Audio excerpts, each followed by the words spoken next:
Welcome back to Strong, Confident, and Informed, the podcast where we go beyond surface level fitness advice and actually help you understand what's driving your results.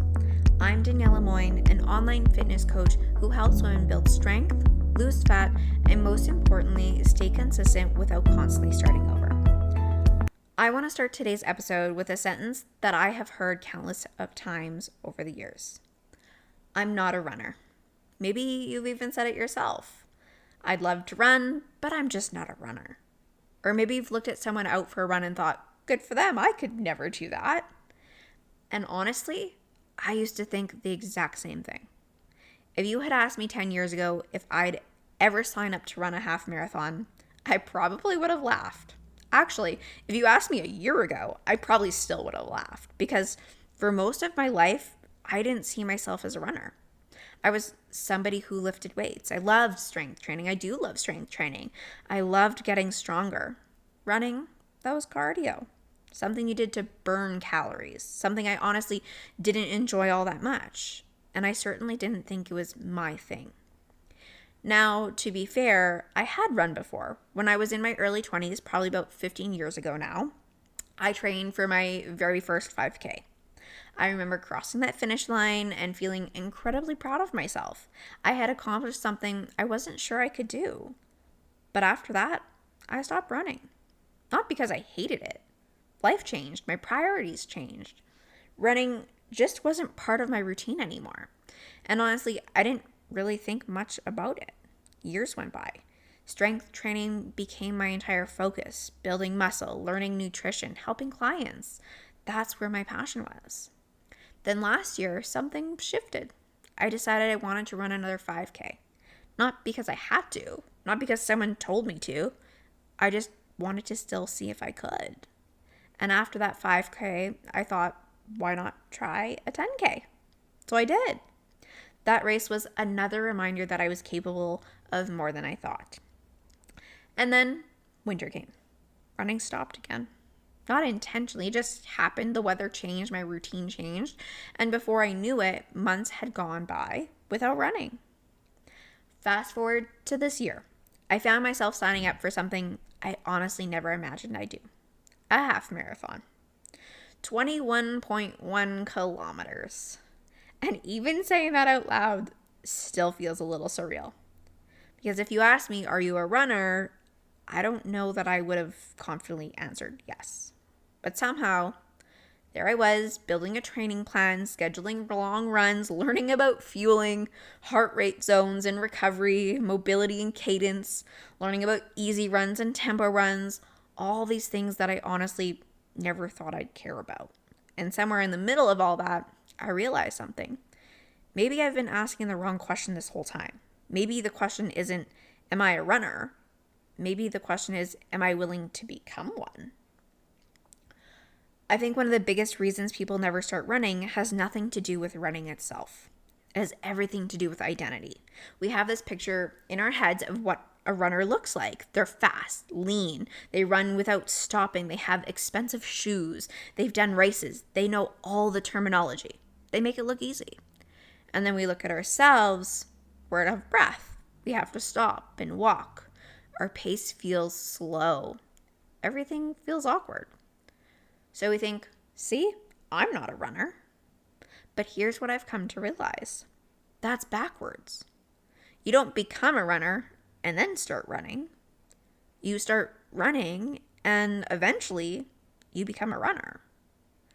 One of my favorite analogies is this. Nobody looks at somebody taking their very first piano lesson and says, well, you're not really a pianist. Of course they aren't. They're learning. They're a beginner. And everyone understands that becoming good at something requires actually doing it. But somehow, when it comes to running, we create completely different rules. We say, oh, I'm too slow. I have to walk. I'm not in shape yet. Real runners don't stop. Who made those rules? Because I promise you, the people running marathons today, the people qualifying for Boston, the people you admire, they all started exactly where you are. They had a first run, a first kilometer, a first race, a first moment where they questioned whether they were cut out for it. The only difference is they kept going. I think about this all the time when I'm out on my own runs. Sometimes someone will run past me. They're moving twice as fast as I am. Years ago, I probably would have looked at them and thought, now that's a runner. Now, I smile because I know something I didn't know before. They were once beginners too. They were once the person who wondered if they'd ever finish a 5K. They were once the person taking walk breaks, maybe. They were once the person learning how to breathe properly. Every experienced runner was once a beginner. Every single one. One of the things that surprised me the most about running, though, was how humbling it was. I've been strength training for over 15 years. I'm a personal trainer. I've coached many clients. I understand programming, progressive overload, nutrition, recovery, movement, all of it. I honestly thought running shouldn't be that hard. I was wrong. Running has a way of humbling you very quickly.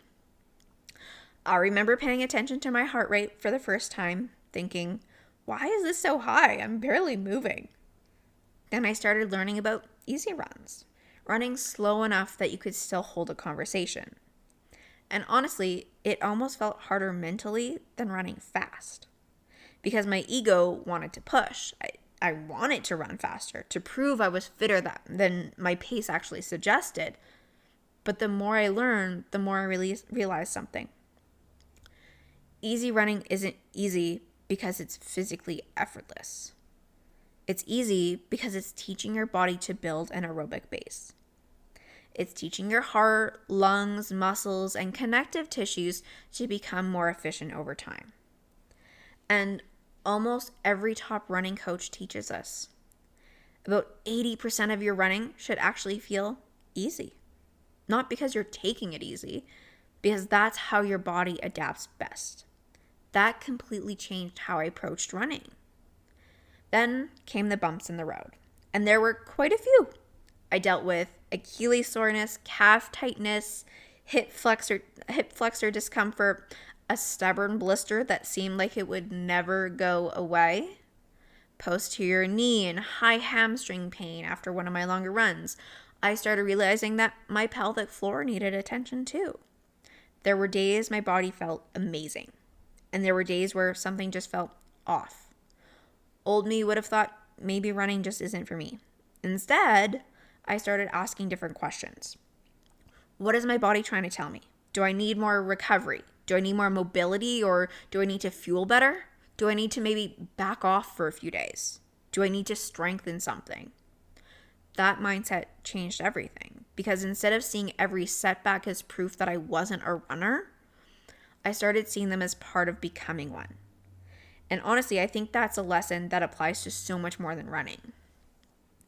Now, I want to talk about the part of running that honestly nobody prepared me for. We see all these posts online of people crossing finish lines, setting personal bests, smiling during races, sharing their pace, their medals, their mileage. But nobody really talks about everything that happens in between. The little things, the frustrating things, the things that make you question whether you're doing any of this right. For me, there have been quite a few. There have been days where my calves felt incredibly tight. My Achilles started talking to me after hillier runs. My hip flexors would tighten up after longer distance. I had a blister that honestly seemed like it wanted to stay with me forever. It didn't go away, and no matter what I did, it just kept being a pain. Then I started noticing things with my pelvic floor. Not because something was necessarily wrong, but because running challenged my body differently than strength training had. It made me realize there were areas I needed to strengthen that I hadn't really thought much about before. And honestly, I think that's a really important lesson. Running doesn't expose weakness because it's trying to punish you. It exposes areas that need a little more attention. That's actually a gift. There were also days where I'd head out for a run and something just didn't feel right. Maybe my legs were heavy or my heart rate climbed faster than usual. Maybe mentally, I just wasn't into it. Old Danielle would have probably pushed through because that's what I thought toughness looked like. But running has taught me that toughness isn't ignoring your body. Sometimes toughness is listening to it. It's shortening the run. Sometimes it's swapping it for an easy walk. Sometimes it's taking an extra recovery day because you'll know you'll come back stronger. And I think that's one of the biggest mindset shifts running has given me. Adjusting isn't quitting. Adjusting is part of training. Another thing that surprised me was just how much recovery matters. As someone who's been lifting for years, I already appreciated recovery, but running gave me an entirely new respect for it. Recovery isn't just about sleeping. It's not just stretching. It's your nutrition, your hydration, your mobility, your stress levels. It's whether you're fueling enough before and after your runs. It's your strength training, your breathing. It's all connected. I remember starting to learn more about fueling on long runs. At first I thought, do I really need fuel? I'm only running for an hour or so. Then I started experimenting, adding some carbohydrates before my run, bringing chews on longer runs, paying attention to hydration. And I realized my body wasn't struggling because it wasn't capable. Sometimes it simply needed better support. I actually think that's something a lot of us do in life. We assume we need willpower, when what we really need is more support. One of the biggest lessons I've learned from top running coaches is that your cardiovascular system adapts faster than the rest of your body. Think about that. Your heart and lungs might feel ready to go farther, but your tendons, ligaments, bones, muscles, they're still catching up. That's why patience matters. And honestly, I think that's why so many new runners get injured. Not because they're doing something wrong, because they feel fitter than their body has had time to become. I actually saw this in myself. There were runs where I thought, I feel good, maybe I should just keep going. But learning to stick to the plan instead of chasing how I felt that day was one of the best things I could have done. Because progress isn't just about what you're capable of today. It's about protecting what you're capable of 6 months from now. And can we normalize something for a second? Walking. Seriously.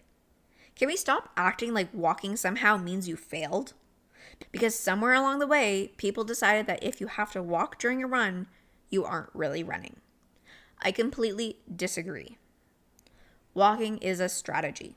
Walking helps you build endurance. Walking helps manage heart rate. Walking helps beginners stay consistent.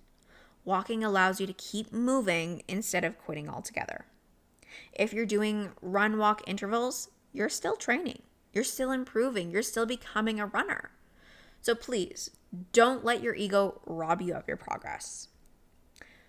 So after everything that I've learned over these past few months, I've started asking myself a different question. If pace isn't the most important thing, what actually is? Because when I first started running again, I cared about things like pace, distance, calories burned, how fast everyone else was running, whether I looked like I knew what I was doing. Now, honestly, those things barely cross my mind. Not because they aren't useful, they can be, but they're no longer what defines a successful run. You know what I pay attention to now? Did I show up? Did I run at the effort my training plan called for? Did I keep my easy run truly easy? Did I fuel my body? Did I recover well from my run? Did I listen to my body when something didn't feel right? Those are the things that actually matter, because those are the things that make me a better runner over time. One of the biggest surprises for me was learning that running slower often helps you become faster. That almost sounds backwards, but it's true. When I first started paying attention to heart rate training, it felt painfully slow. I honestly questioned if I was doing it correctly even. I'd look at my watch and think, there's no way this pace is helping me. But the more I learned, the more I understood that easy runs build the foundation for everything else. They improve your aerobic system. They teach your body to use oxygen more efficiently. They allow you to recover so you can actually perform on harder days of training. Every run isn't supposed to leave you exhausted. If it does, you're probably making your easy days too hard. That's something I wish more new runners knew. The other thing that matters is consistency. Not the perfect run, not your fastest run. Consistency. I think that's true in every area of health and fitness. One amazing workout won't change your body. One amazing run won't prepare you for a half marathon. It's the dozens and dozens of ordinary runs. The ones where nothing exciting happens. The ones where you simply put on your shoes and go. Those are the runs that change you. And if I'm being honest, my goal for this half marathon has never been to hit a specific time. Of course, I'll look at my time afterward. I'm human, but that's not why I'm doing it. My goal is to cross that finish line feeling good, to enjoy the experience, to prove to myself that I kept the promise I made when I signed up. And maybe the goal I'm even more excited about is what comes after. Because for the first time, I don't want running to be something I do just until the race is over. I want it to stay part of my life. Not because I have to, because it's become something I genuinely enjoy. And that's probably the biggest surprise of all. I used to think of running as cardio. Now I think of it as investing in my heart, my lungs, my longevity, my mental resilience, my confidence. It's not about burning calories. It's more about building a healthier, more capable version of myself. And honestly, I never thought I'd say that. And as I was thinking about this episode, I kept asking myself, what has running actually given me? Because if I'm being honest, it hasn't just been better cardiovascular fitness. It hasn't just been training for a half marathon.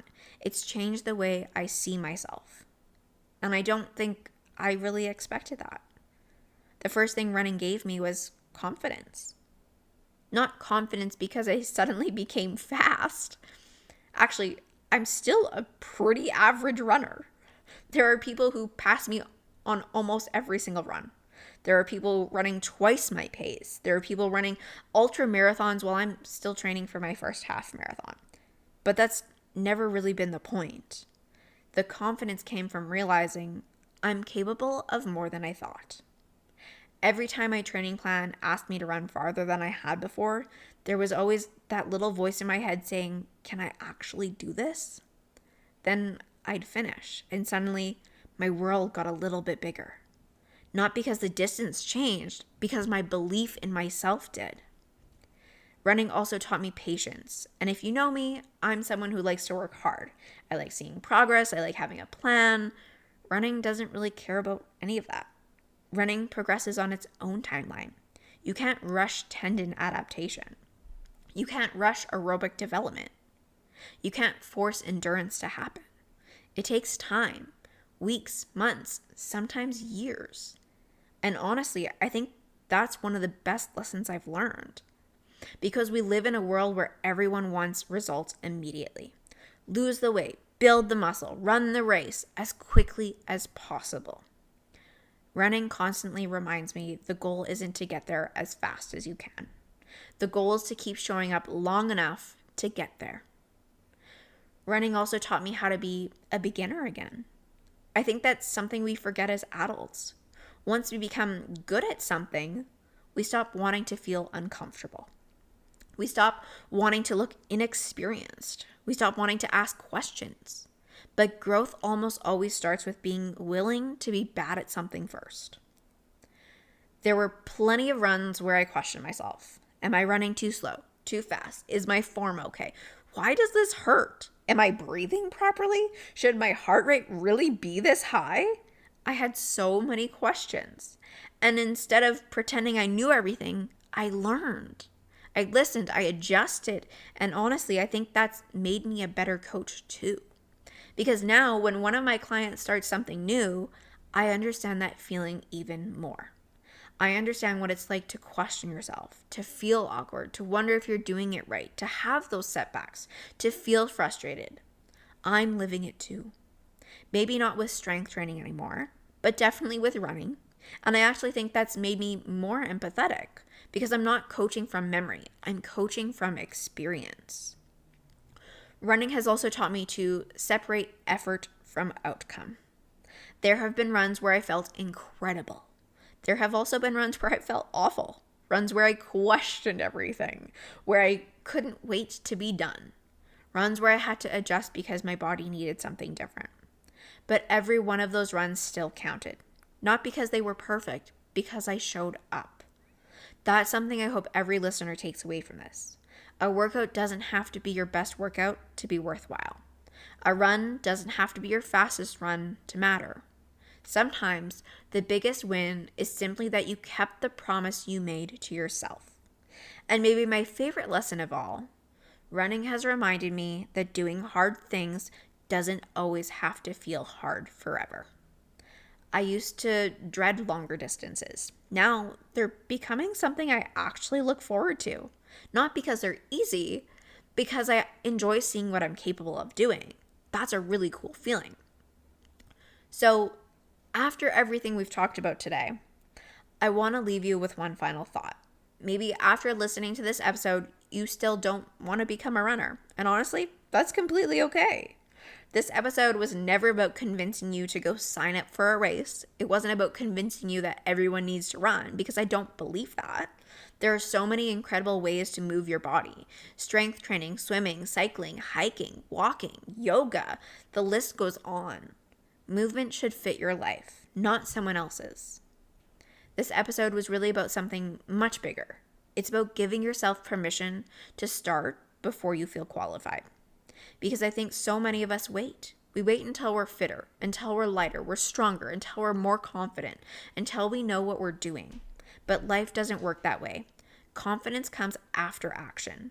Identity comes after repetition. And self-trust comes after keeping promises to yourself, not before. I think back to that sentence we talked about earlier. I'm not a runner. Now, if someone asked me today, are you a runner? I'd probably smile and say, yeah, I think I am.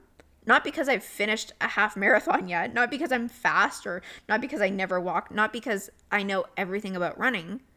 I'm a runner because I run. That's it. And I think that's true for almost everything in life. You're not a healthy person because you've reached your goal weight. You're a healthy person because you're consistently making choices that support your health. You're not a strong person because you can deadlift a certain amount. You're strong because you keep showing up to train. You're not a confident person because you've never doubted yourself. You're confident because you've learned to keep moving even when doubt shows up.